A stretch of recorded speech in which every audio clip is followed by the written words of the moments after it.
अच्छा, चलो कोई नहीं, हम स्टार्ट कर रहे हैं। अ, आ गई टीना तो आ गई। अपना जो है चैप्टर जो है अब जो हम करेंगे फाइनेंशियल स्टेटमेंट, जो हम चैप्टर पढ़ रहे थे उसी को करेंगे कंटिन्यू, फाइनेंशियल स्टेटमेंट को ही कंटिन्यू करेंगे। विद एडजस्टमेंट है अब ये। विद एडजस्टमेंट जो है उसका मतलब क्या होता है ज़रा समझते हैं, बट घबराना नहीं है, बहुत आसान सी चीज़ है। विद एडजस्टमेंट क्योंकि जो आपको एग्ज़ाम में पेपर में आएगा ना, जो क्वेश्चन आएगा एग्ज़ाम में, वो विद एडजस्टमेंट ही आएगा। तो ज़रा इसलिए समझते हैं कि विद एडजस्टमेंट का मतलब क्या है।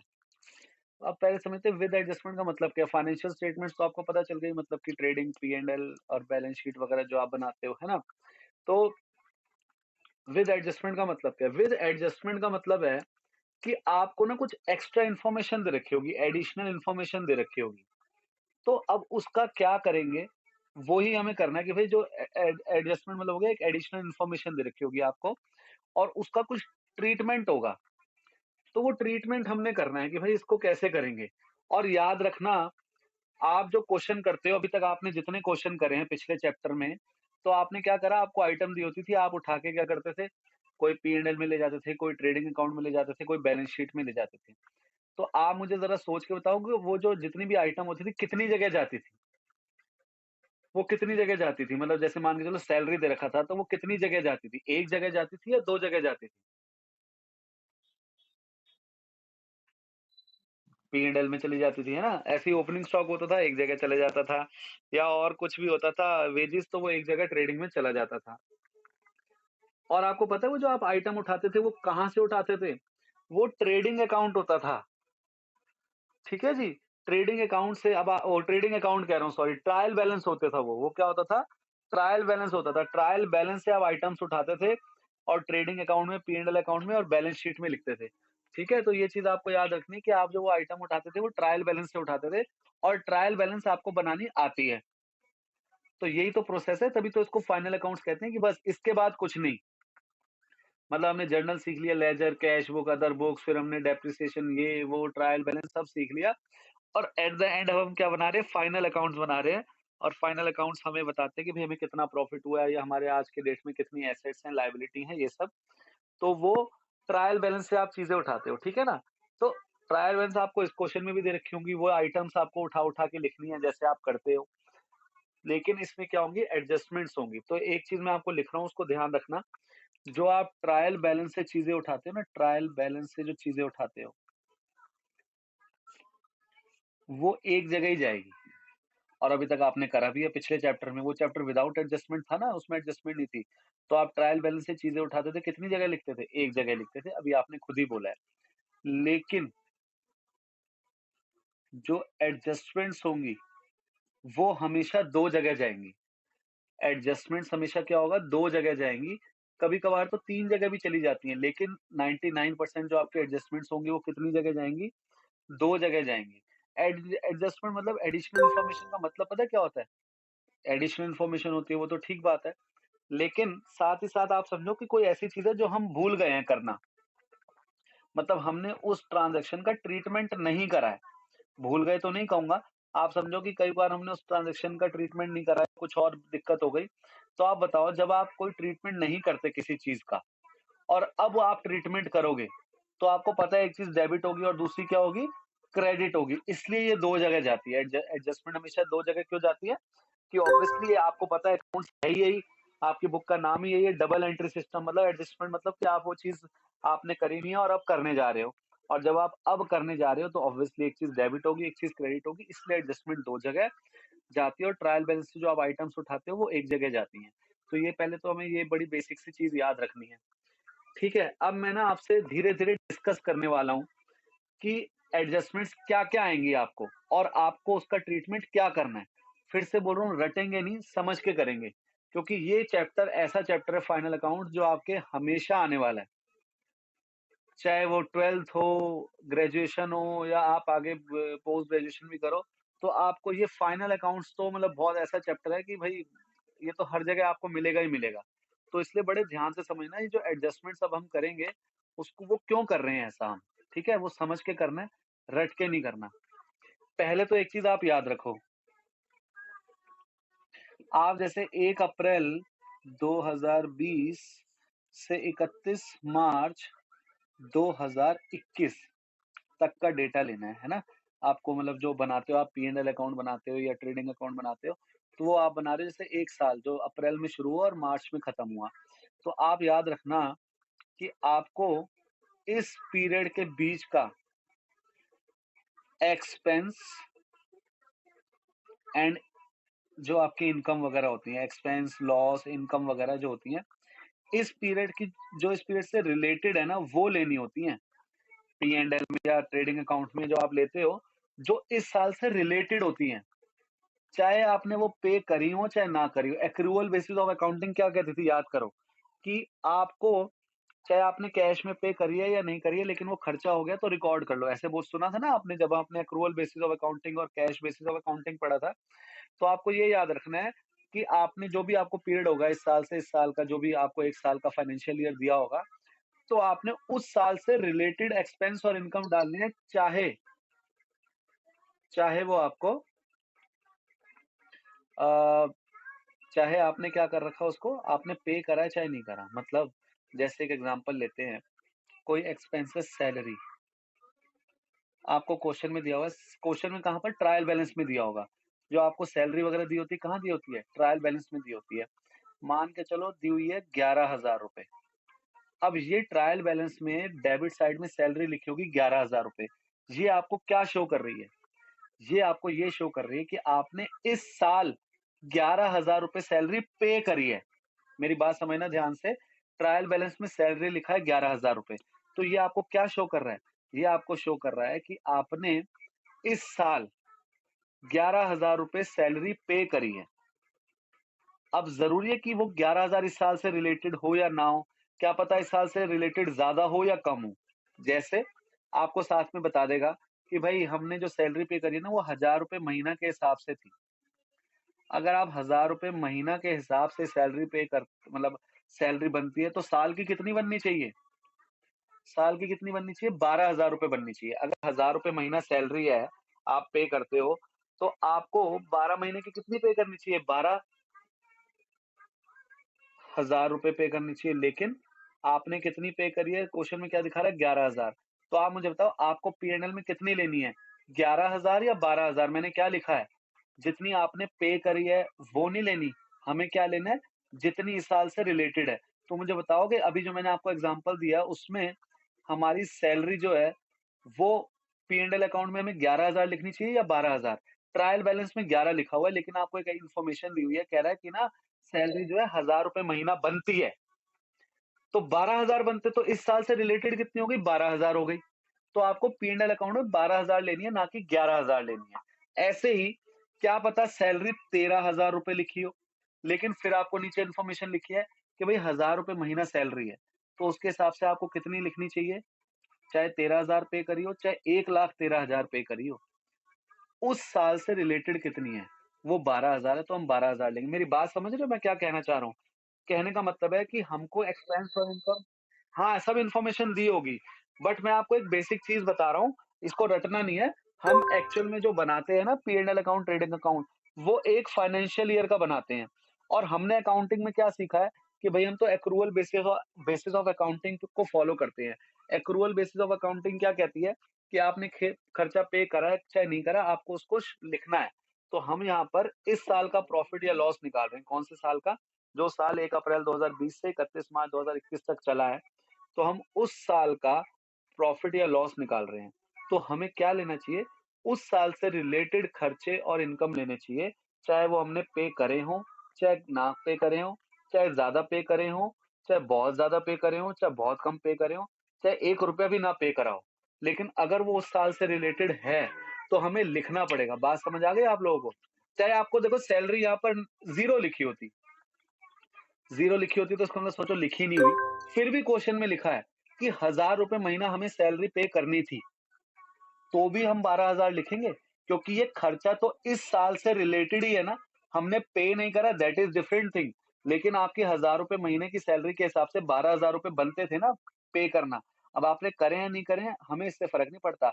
लेकिन वो इस साल से रिलेटेड खर्चा था, इस साल के आपके ₹12,000 खर्चे में दिखने चाहिए। तभी तो आपका सही प्रॉफिट निकलेगा, तभी तो आपका सही प्रॉफिट और लॉस निकलेगा। पता चले आपने इस साल तो सैलरी पे करी नहीं, अगले साल आपने 24,000 पे कर दी, तो अगले साल तो आपके प्रॉफिट कम हो गए और इस साल आपके प्रॉफिट ज़्यादा दिखाएगा। तो ऐसा नहीं है, एक यूनिफ़ॉर्मिटी रहे, तो इसलिए अकाउंट्स कहती है भैया तुमने पे करा है, नहीं करा है, इनकम आपको मिली है, नहीं मिली है, इस साल से रिलेटेड है तो आप लिख दो, ताकि सही प्रॉफिट या लॉस तो निकल जाए आपका। फिर आप जब मर्ज़ी पे करते रहो, 2 साल बाद, 4 साल बाद जब मर्ज़ी करो, लेकिन आपका सही प्रॉफिट या लॉस तो निकल जाए। तो पहली बड़ी बेसिक चीज़ आपने याद रखनी है, क्योंकि अब ये बहुत जगह आगे काम आने वाली है, कि भई इस साल से रिलेटेड खर्चे और इनकम लेने हैं, चाहे हमने पे कम करे हों, चाहे ज़्यादा करे हों, उससे फ़र्क नहीं पड़ता। खत्म हो गई पहली बात। अब मैं बुक के अकॉर्डिंग ही आपको बताता चल रहा हूँ कि जो-जो एडजस्टमेंट्स आएँगी, उनको आपने कहाँ-कहाँ लिखना है। बल्कि आपको पता है एक एडजस्टमेंट आप पढ़ भी चुके हो और आपको पता भी नहीं चला। बताओ ऐसी कौन-सी आइटम थी जो आप 2 जगह लिखते थे? याद करो पिछले चैप्टर में। कौन-सी आइटम थी जो आप 2 जगह लिखते थे? Very good. क्लोजिंग स्टॉक आप 2 जगह लिखते थे, ट्रेडिंग अकाउंट में और बैलेंस शीट में। तो वो एक एडजस्टमेंट ही तो थी। वो आप 2 जगह लिखते थे, ठीक है? क्योंकि क्लोजिंग स्टॉक आपका बैलेंस शीट में भी आएगा क्योंकि स्टॉक बच गया है और ट्रेडिंग अकाउंट में भी आएगा क्योंकि आपको वहाँ से ग्रॉस प्रॉफिट निकालना है। तो एक एडजस्टमेंट तो आप कर ही चुके हो। अब मैं आगे की एडजस्टमेंट बता रहा हूँ और ये भी आप लोगों को आती है और आप ही मुझे बताना, देखना ज़रा सोच के। अगली जो एडजस्टमेंट है वो है आउटस्टैंडिंग एक्सपेंस। आउटस्टैंडिंग एक्सपेंस मैं आप लोगों को पहले भी पढ़ा चुका हूँ, जब हम जर्नल एंट्री पढ़ रहे थे तब मैंने इसके बारे में आपसे चर्चा करी थी कि आउटस्टैंडिंग एक्सपेंस क्या होते हैं। फिर लिख रहा हूँ ड्यू बट नॉट पेड। तो आप लोग सबसे पहले तो मुझे ये एडजस्टमेंट आएगी, 2 जगह जाएगी। तो एक तो आप मुझे खुद ही बता सकते हो कि सर एक तो ये यहाँ जाएगी, जल्दी से बता दो कहाँ जाएगी एक तो? कोई भी आ जाए, आउटस्टैंडिंग सैलरी, आउटस्टैंडिंग वेजेस, क्या होता है आउटस्टैंडिंग एक्सपेंस, क्या होता है ड्यू बट नॉट पेड? पता है आप लोगों को क्या होता है? लायबिलिटी होता है, टीना ने भी जवाब दे दिया था मेरे लिखने से पहले ही, कि लायबिलिटी होती है आउटस्टैंडिंग एक्सपेंस। तो एक तो ये लायबिलिटी में चला जाएगा, एडजस्टमेंट है ना, ये एडजस्टमेंट 2 जगह जाएगी। एक तो पता चल गया भाई लायबिलिटी होती है सर, लायबिलिटी में जाएगी। और आउटस्टैंडिंग एक्सपेंस का मतलब पता क्या होता है? आपने लिखा भी है, ड्यू बट नॉट पेड। इसका मतलब ट्रायल बैलेंस में आपको यहाँ लिखा है सैलरी 11,000 रुपए और नीचे एडजस्टमेंट लिखी है कि भाई 1,000 रुपए सैलरी जो है ना, वो आउटस्टैंडिंग है। इसका मतलब क्या बता रहा है आपको? कि भैया तुमने 11,000 पे कर दिया। ट्रायल बैलेंस हमेशा क्या बताता है? जो एक्चुअल में हुआ है। लेकिन हमने क्या लेना है? जो एक्चुअल में हुआ है वो नहीं लेना। हमें क्या लेना है कि जो इस साल से रिलेटेड है वो लेना है। तो ट्रायल बैलेंस तो क्या बता रहा है कि एक्चुअल में तो आपने सैलरी 11,000 पे करी है। लेकिन नीचे एडजस्टमेंट बता रहा है कि भई आपकी अभी भी 1,000 रुपए सैलरी इस साल की बकाया है। तो आप मुझे बता सकते हो, अगर मैं प्रॉफिट एंड लॉस अकाउंट बनाऊँ, तो मुझे यहाँ पे टू सैलरी कितनी दिखानी चाहिए? कितनी दिखानी चाहिए बताओ ज़रा? 11,000 पे करी है, कह रहा है 1,000 रुपए अभी भी बकाया है। तो ऑब्वियसली वो किस साल की बकाया होगी? इसी साल की बकाया होगी। तो एक्चुअल में हमारी इस साल से रिलेटेड सैलरी कितनी हो गई? बताओगे आप लोग कितनी हो गई? 12,000 हो गई ना? ये इस यही तो एग्ज़ाम्पल दिया है, टीना का भी जवाब आ गया। यही कि 12,000 रुपए, 1,000 रुपए महीने के हिसाब से 12,000 रुपए। तो ये 12,000 हमने यहाँ लिख दिया, इस साल से रिलेटेड। देखो ट्रायल बैलेंस में 11 लिखी थी, लेकिन इस साल से रिलेटेड कितनी है? 12,000 रुपए है। तो हम यहाँ 12,000 लिखेंगे, लेकिन इसको देखो शो किस तरीके से करेंगे। हम यहाँ लिखेंगे टू सैलरी 11,000, जो कि अपना जो ट्रायल बैलेंस में दी हुई है वो लिखते हैं, प्लस दिखाएँगे यहाँ पे आउटस्टैंडिंग सैलरी। प्लस करेंगे ना आउटस्टैंडिंग सैलरी कि भाई इस साल की इतनी और है। तो इन दोनों को जोड़ेंगे तो हमारा क्या आ जाएगा? 12,000। और दूसरा कहाँ जाएगा? बैलेंस शीट में इस साइड लिख देंगे हम आउटस्टैंडिंग सैलरी 1,000 रुपए। तो क्या ये जो एडजस्टमेंट थी 1,000 रुपए आउटस्टैंडिंग सैलरी की, वो हमने 2 जगह लिख दी कि नहीं? देखो सैलरी क्या है ट्रायल बैलेंस में, ये एक जगह जाएगा। ये आ गया सैलरी 11,000 एक जगह आ गया।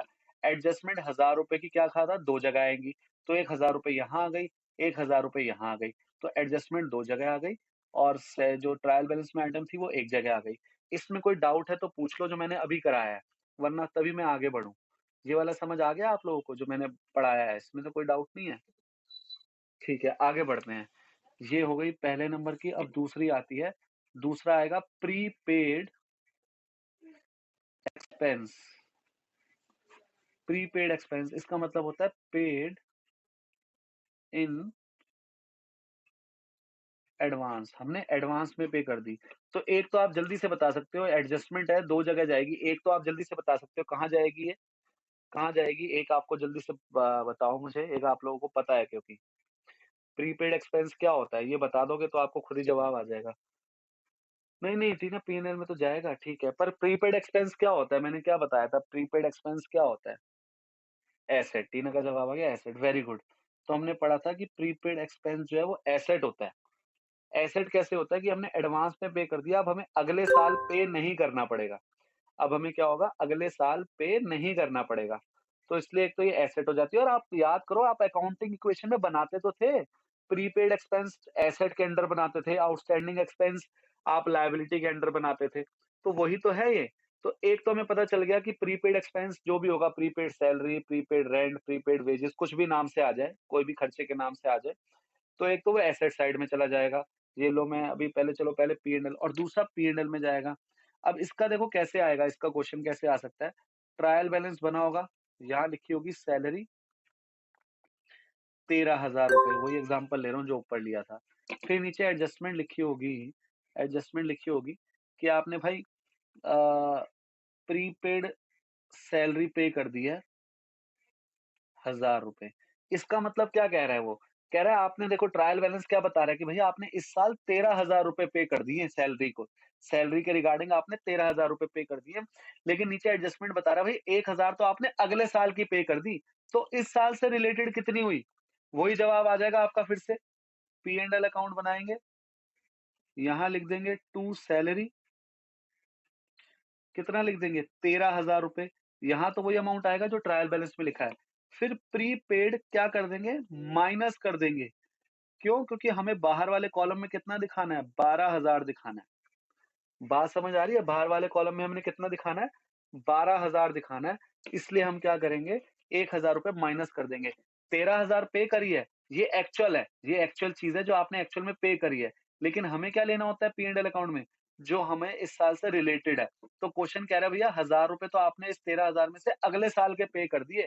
तो हमने कहा कोई बात नहीं, हम माइनस कर देते हैं, क्योंकि हमें तो इस साल से रिलेटेड दिखाना है और इस साल से रिलेटेड 12,000 है, इसलिए प्रीपेड सैलरी को हमने क्या कर दिया? माइनस कर दिया। और दूसरा कहाँ चला जाएगा? बैलेंस शीट में। अब अगले साल हमें 1,000 रुपए कम पे करने पड़ेंगे, तो इसलिए बैलेंस शीट में एसेट साइड में आ जाएगा प्रीपेड सैलरी, और 1,000 रुपए हम यहाँ दिखा देंगे बैलेंस शीट में कि भाई अगले साल अब हमें 1,000 रुपए कम पे करने पड़ेंगे। तो इतनी सी बात क्लियर है आपको? अभी ये 2 कराए हैं, इन 2 में कोई डाउट है तो फिर से पूछ रहा हूँ, कोई डाउट है तो पूछ लो। है कोई डाउट इन 2 में? हाँ जी, अगला जो थर्ड है वो मैं लिखने वाला हूँ एक्रूड इनकम। एक्रूड इनकम क्या होती है? एक्रूड इनकम क्या होता है? इनकम, नहीं, नहीं, income due but not received. Income received in advance को तो उसी तरीके से लिखते हैं, इनकम रिसीव्ड इन एडवांस। ये तो क्या है? एक्रूड इनकम है, मतलब income due but not received. Income due but not received, ये होता है ये। ठीक है? तो सबसे पहले वही है, एडजस्टमेंट है, 2 जगह जाएगी। एक आप बता सकते हो क्योंकि आपने अकाउंटिंग इक्वेशन और जर्नल एंट्री चैप्टर पढ़ा हुआ है, तो इसलिए मैं आप लोगों से पूछता हूँ कि एक तो ये कहाँ जाएगा? P&L मत बताना मुझे, मेरे को दूसरा वाला सुनना है, दूसरा कहाँ जाएगा? एसेट में, वेरी गुड। कि इनकम ड्यू हो गई है, बट अभी हमें मिली नहीं है।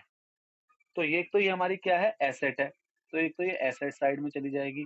अब दूसरा देखते हैं क्या होगा। अब ट्रायल बैलेंस में ना क्रेडिट साइड में लिखा है भाई इंटरेस्ट, इंटरेस्ट रिसीव्ड या सिर्फ इंटरेस्ट लिखा है, और लिखा है कि भाई ये आपको रिसीव हो गया है 22,000 रुपए। इंटरेस्ट रिसीव्ड हो गया आपको 22,000 रुपए। तो इसका मतलब क्या है? जो रिसीव हुआ है ये एक्चुअल में लिखा है, जो एक्चुअल में हमें रिसीव हुआ है इस साल। फिर आपसे नीचे एडजस्टमेंट में लिख देता है, एडजस्टमेंट में कहता है कि भाई अभी भी आपकी एक्रूड इंटरेस्ट जो है ना वो 2,000 रुपए है। अभी भी आपका एक्रूड इंटरेस्ट कितना है? 2,000 रुपए है। मतलब कि वो है तो इसी साल का, ड्यू है, इस साल इंटरेस्ट ड्यू है, मतलब है तो इसी साल का, बट हमें रिसीव नहीं हुआ। क्या कहना चाह रहा है वो? कह रहा है भाई 22,000 तो आपको इंटरेस्ट मिल गया, बहुत बढ़िया बात है। लेकिन कह रहा है अभी भी आपका, अगर मैं इसको एक्रूड इंटरेस्ट की जगह क्या पढूँ? Interest due but not received, मतलब इंटरेस्ट ड्यू हो गया। ड्यू का मतलब क्या हो गया भाई? इस साल ड्यू हो चुका है, मिलना हमें इस साल था वो, क्योंकि ड्यू हो गया इसको, मतलब इस साल मिलना था, लेकिन रिसीव नहीं हुआ। तो कोई बात नहीं, हम पी एंड एल अकाउंट में कितना दिखाएंगे? 24,000 दिखाएंगे। क्यों? क्योंकि इस साल से रिलेटेड तो 24,000 है ना। मिला हमें कोई बात नहीं 2,000 है, लेकिन इस साल से रिलेटेड तो 24,000 है ना। मिला 2,000 है, लेकिन इस साल से रिलेटेड 24,000 है, तो इसलिए हम पी एंड एल अकाउंट में कितना लिखेंगे? 24,000। और कैसे शो करेंगे? ज़रा देखते हैं। यहाँ लिख देंगे बाय इंटरेस्ट 22,000 रुपए, बाय इंटरेस्ट 22,000 रुपए। लेकिन उसमें और जोड़ेंगे एक्रूड इंटरेस्ट, क्योंकि ये इसी साल से रिलेटेड है लेकिन मिला नहीं है। लेकिन हमने अभी क्या पढ़ा है, हम ये नहीं देखते कि इस साल कितना मिला है या हमने पे करा है, हम देखते हैं इस साल से रिलेटेड कितना है। तो क्वेश्चन कह रहा है भाई 22,000 आपको रिसीव हो गया, लेकिन 2,000 आपको और रिसीव होना था, लेकिन हुआ नहीं, लेकिन था वो इस साल से रिलेटेड। तो हमने कहा कोई बात नहीं भाई, इस साल से रिलेटेड तो 24,000 है ना, तो इसलिए हम 24,000 ही लिखेंगे, 2,000 ऐड करेंगे। और दूसरा कहाँ जाएगा ये? बैलेंस शीट में एक्रूड इंटरेस्ट के नाम से 2,000 रुपए यहाँ आ जाएगा। क्यों? क्योंकि ये हमारा तो एसेट है, हमने काम किसी के लिए आज कर दिया, लेकिन उसका पैसा अब हमें अगले साल मिलने वाला है। काम किसी के लिए आज कर दिया, उसका पैसा अगले साल मिलने वाला है, तो है तो इसी साल से रिलेटेड ना, इसलिए अब हमें अगले साल मिलेगा, तो हमने काम आज कर दिया, तो इसलिए ये एसेट है। ठीक है? मेरे ख्याल ये वाला भी क्लियर हो गया होगा, किसी को कोई डाउट नहीं होगा। अब चौथा भी आपको पता है मैं आपको कौन-सा बताने वाला हूँ। चौथा क्या है? Income received in advance, income received in advance. फिर से वही चीज कि ये दो जगह जाएगी, तो एक तो कहाँ जाएगी? ये लायबिलिटी है, मतलब हमने किसी के लिए कोई काम नहीं करा और पैसे हमें आज ही मिल गए। तो काम तो हमने अगले साल करना है, पैसे आज मिल गए, तो इसलिए जो है, एक तो ये लायबिलिटी हो गई कि भाई हमने किसी के लिए काम नहीं करा, पैसे मिल गए हैं। और अब आपको फिर से वही ट्रायल बैलेंस में यहाँ लिखा होगा रेंट रिसीव्ड, कितना लिख दिया? 40,000 रुपए। रेंट रिसीव लिख दिया 40,000 रुपए। फिर आपसे नीचे एडजस्टमेंट में कह रहा है भाई rent received in advance, rent received in advance जो है वो 4,000 रुपए है। मतलब आपको अगले साल का इसी साल मिल गया, जो कि इसमें इंक्लूड होगा। आप खुद सोचो, कह रहा है रेंट रिसीव्ड इन एडवांस 4,000 रुपए है, मतलब कि एक्चुअल में क्या हुआ है, हमें रेंट मिला है 40,000 रुपए। फिर नीचे आपको बता रहा है कि भाई इस 40,000 में 4,000 रुपए तो ऐसा है जो अगले साल का आपको अभी रिसीव हो गया। तो 40,000 तो एक्चुअल है जो हमें इस साल रिसीव हुआ है, लेकिन इसमें से इस साल का रिलेटेड कितना है? 36,000 रुपए इस साल का है, क्योंकि 40,000 में 4,000 तो अगले साल का है, तो इस साल से रिलेटेड कितना हुआ? 36,000 रुपए। तो ट्रायल बैलेंस में चाहे 40,000 लिखा है, पर हम पी एंड एल अकाउंट में 40,000 नहीं लिखेंगे, हम तो वो लिखेंगे जो इस साल से रिलेटेड है। तो अब हम ये जो पी एंड एल अकाउंट बनाया, तो यहाँ लिखेंगे बाय रेंट रिसीव्ड जो है वो कितना है? 40,000 रुपए, ठीक है? उसमें से माइनस कर देंगे रेंट रिसीव्ड इन एडवांस, ठीक है? और 4,000 रुपए उसमें से माइनस करके बाहर लिख देंगे 36,000 रुपए। और फिर बैलेंस शीट बनाएंगे। बैलेंस शीट में यहाँ लिखेंगे रेंट रिसीव्ड इन एडवांस, ठीक है? और लिख देंगे 4,000 रुपए, ठीक है जी? इस तरीके से हमारा इसका ट्रीटमेंट रहेगा। तो इन चारों में जो मैंने अभी तक कराए हैं, इसमें कोई डाउट है तो फिर से बोल रहा हूँ, पहले पूछ लो आप। हाँ जी, मैं क्या कह रहा था, अभी तक हमने जो पढ़े हैं ना जितने भी, तो मैंने कोशिश करी है आपको लॉजिकली बताया है कि भाई आउटस्टैंडिंग अगर एक्सपेंस है तो यहाँ प्लस हो जाता है और ये लायबिलिटी है, क्यों होता है ये सब बताया मैंने कि एक्चुअल है, ये रिलेटेड है, इसमें ये एक्चुअल जो है वो 13,000 है, लेकिन इस साल से रिलेटेड 12,000 है, तो 1,000 माइनस करते हैं प्रीपेड को और ये हमारी एसेट होती है। ये मैंने आपको समझा दिया है और मेरे ख्याल आप लोगों को समझ भी आ गया है। आप जो है बड़े समझदार स्टूडेंट हो, ठीक है? तो आप लोग जल्दी समझ जाते हो। ये हर्ष अब आ रहा है, बहुत जल्दी आ रहा है ये हर्ष। चलो अब 1 मिनट रुक जाओ, ठीक है? तो हाँ, ये ठीक है, मैंने आपको समझा दिया अच्छे से कि आपको लाइफ टाइम याद रहे। इस तरीके से मैंने कोशिश करी है आप लोगों को, ये आपको याद है कि ऐसा-ऐसा क्यों होता है। फिर भी एग्जाम के पॉइंट ऑफ व्यू से एग्जाम में जो आपका टीचर जो है वो आपका वाइवा तो लेगा नहीं कि भाई आपने ये इसमें पी एंड एल में और ट्रायल बैलेंस में क्यों प्लस या और माइनस करते हो, ये हमें बताओ। एग्जाम में तो आपने क्वेश्चन करना है। तो अब मैं आपको बता रहा हूँ रटने वाला तरीका, फिर से बोल रहा हूँ, लेकिन पहला प्रायोरिटी आपकी समझने वाली है। अब दूसरा रटने वाला तरीका क्या है? कई स्टूडेंट जो याद कर लेते हैं, इस तरीके से रट लेते हैं, बट फिर भी आपको कहूँगा ऐसे रटो मत। बट फिर भी मैं चाह रहा हूँ कि आप एग्ज़ाम में जल्दी करो, तो इसलिए हम वहाँ पे थोड़ी समझेंगे कि भाई अच्छा इस साल 11,000 पे करे हैं, 1,000 अभी भी आउटस्टैंडिंग है, मतलब इस साल से इतना थोड़ी वहाँ सोचना है, इतना टाइम थोड़ी है। तो वहाँ के लिए क्या करना है, याद रखना है आउटस्टैंडिंग प्लस होता है, प्रीपेड माइनस होता है। आउटस्टैंडिंग प्लस होता है, प्रीपेड माइनस होता है। और ये रटना क्या है, वैसे आपको पता भी है कि आउटस्टैंडिंग प्लस क्यों होता है?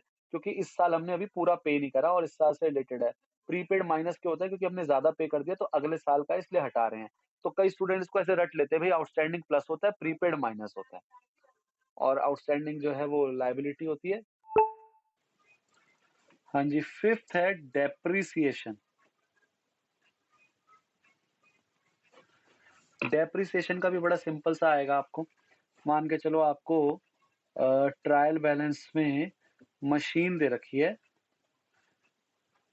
1,00,000 रुपए और नीचे एडजस्टमेंट लिखी है डेप्रिशिएट मशीनरी एट 10%। तो अब आप क्या करोगे? फिर से याद रखना डेप्रिसिएशन दो जगह जाएगा क्योंकि ये एडजस्टमेंट है। ट्रायल बैलेंस वाली आइटम जो 1,00,000 रुपए है वो एक जगह जाएगी। तो आप क्या करोगे? बैलेंस शीट लोगे, बैलेंस शीट में मशीनरी लिखोगे ना, मशीन, मशीन लिखोगे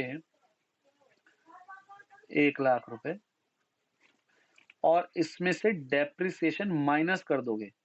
डेप्रिसिएशन का मतलब क्या होता है? आपकी मशीन की वैल्यू कम हो गई ना, पहले 1,00,000 थी पर 1 साल आपने यूज करी, डेप्रिसिएशन 10,000 लिखा। नहीं नहीं, 1 महीने का नहीं, साल का होता है ना। आप जो बना रहे हो अकाउंट्स वो साल के बना रहे हो ना, 1 महीने का थोड़ी बना रहे हो। ठीक है? तो आपने 10,000 माइनस करके क्या कर दिया? मशीन की वैल्यू कम कर दी। मशीन की वैल्यू 1,00,000 से 10,000 माइनस करके 90,000 दिखा दी। और दूसरा बता सकते हो कहाँ जाएगा? डेप्रिसिएशन तो आप लोगों को पता है कहाँ जाता है। टू डेप्रिसिएशन 10,000 रुपए कहाँ चला जाएगा? पी एंड एल अकाउंट में। तो डेप्रिसिएशन 10,000 रुपए दो जगह चला गया, एक यहाँ और एक यहाँ। और मशीन 1,00,000 रुपए कितनी जगह गया? एक जगह गया 1,00,000 रुपए। क्लियर है आप लोगों को? तो बड़ा सिंपल सा था। डेप्रिसिएशन में भी कोई दिक्कत नहीं है कि ये हमारा लॉस होता है, 10,000 लॉस हो गया और एक हमने मशीन में से कम कर दिया। तो मेरे ख्याल इस डेप्रिसिएशन में भी आपको कोई दिक्कत आएगी नहीं, ये भी आप जल्दी से कर लोगे। अब डेप्रिसिएशन क्या पता आपको अमाउंट में लिखा हो या क्या पता परसेंटेज में लिखा हो, बट कोई दिक्कत नहीं आएगी, आप लोगों को पता है ये कैसे करते हैं। अब मैं नेक्स्ट पेज पर आता हूँ। नेक्स्ट पेज पर चलते हैं और नेक्स्ट पेज पे हम जो अगला करने वाले हैं वो, एक सेकंड रुक जाओ, मैं चाह रहा हूँ कि